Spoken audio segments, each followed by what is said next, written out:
From Vermont Public, this is The Frequency. I'm Mitch Wertlieb. It's Thursday, June 12th, and here are today's headlines. A coalition of Vermont cannabis advocates are disappointed that Governor Phil Scott has signed legislation they say does not address any of their priorities. The Vermont Cannabis Equity Coalition wanted lawmakers to pass a bill that would allow small growers to sell directly to consumers and permit public use of cannabis wherever tobacco is allowed. They also wanted money dedicated to a social equity business development fund and an expansion of the medical cannabis program. Jessalyn Dolan is a member of the coalition. So what we need is legislators to have the education or to listen to us, to the people that do have the education. The Cannabis Control Board urged Scott to sign the bill because it says it includes important administrative changes. Vermont agencies recently walked back efforts to pursue a highly anticipated wildlife crossing project across I-89 and Route 2 in Waterbury. The roads run through a valley separating Mount Mansfield and Camel's Hump, and they act as a barrier to wildlife movement across the Green Mountains. The state had proposed building an underpass beneath the highway to replace a long, narrow culvert buried deep underground. The project, though, is now on hold after agency leaders said they will not apply for a federal grant to cover about half of the construction costs. Transportation Secretary Joe Flynn says the price tag for the project is estimated at $50 million. We get the value of this sort of infrastructure, but you have to be able to afford to build it. And at this moment, there's a difference between needs and wants. The federal wildlife crossing grants are typically capped at $25 million. Funding for that program will run out after next year.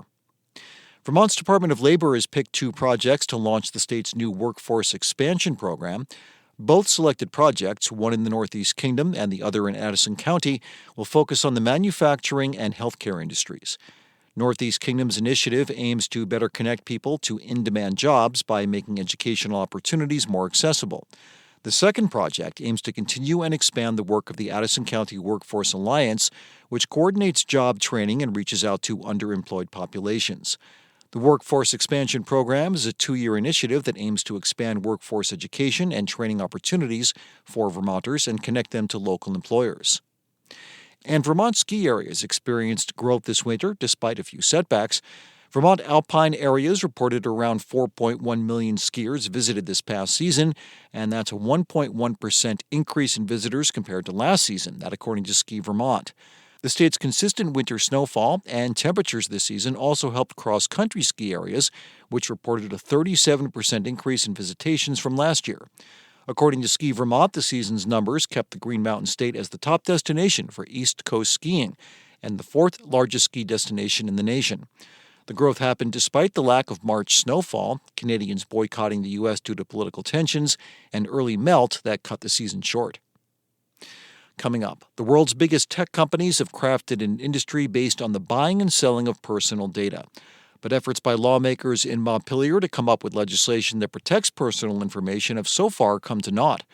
Vermont Public's Peter Hirschfeld explains the roadblocks and the sticking points after this. Thanks for listening to The Frequency, where support comes from VITA, supporting business growth and innovation in the Green Mountain State. From agriculture to manufacturing, energy to food production, find solutions that turn your business dreams into reality. Visit VEDA.org and see how VITA can help make it happen.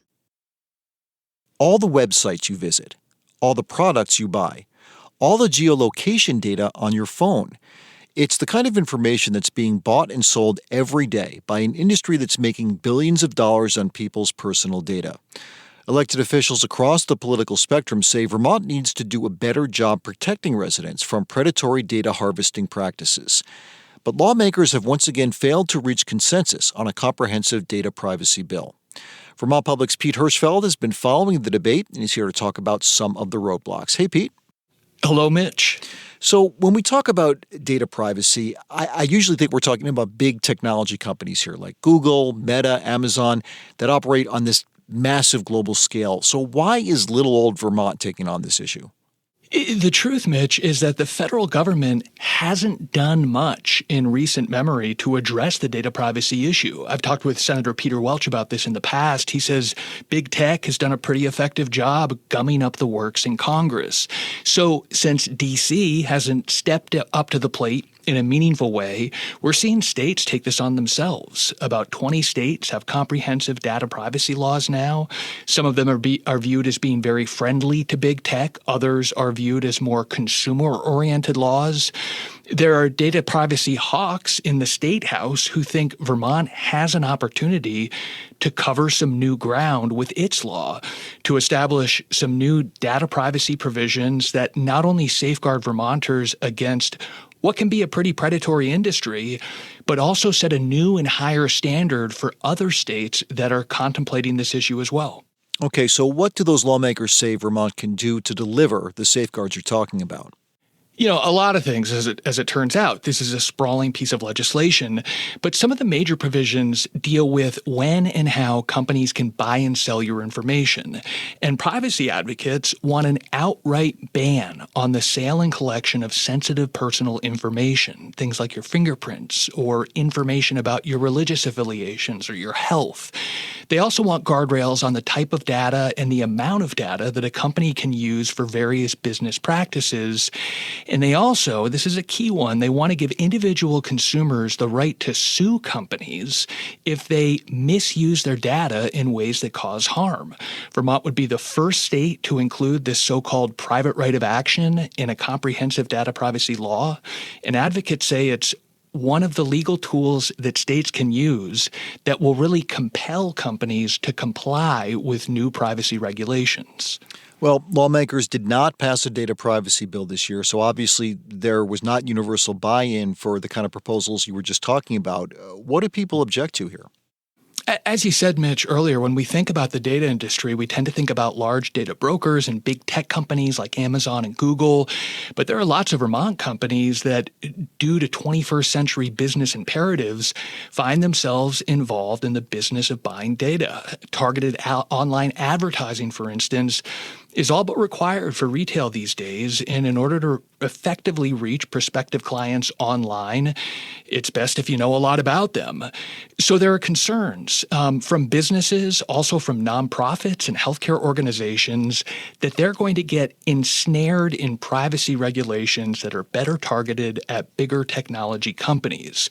They're worried that complying with these provisions will add to the already high cost of doing business in Vermont. And foremost, they're worried that this new private right of action will expose them to costly civil suits for unintentional violations of the proposed law. So interesting. So, Pete, where does the debate go from here?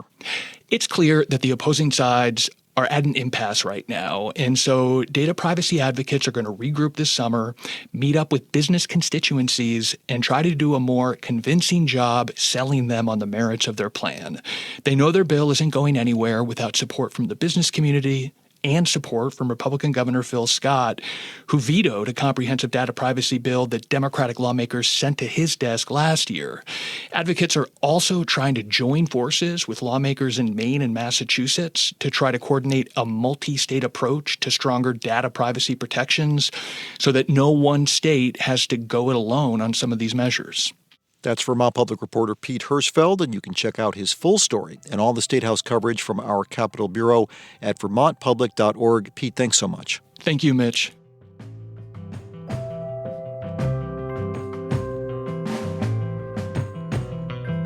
Thanks for listening to The Frequency today. We had additional reporting from Bob Kinzel, Lexi Krupp, and Adia Golston. Today's episode was edited by Liam Elder Connors, and our music is by Blue Dot Sessions. I'm Mitch Wertlieb. Talk to you tomorrow.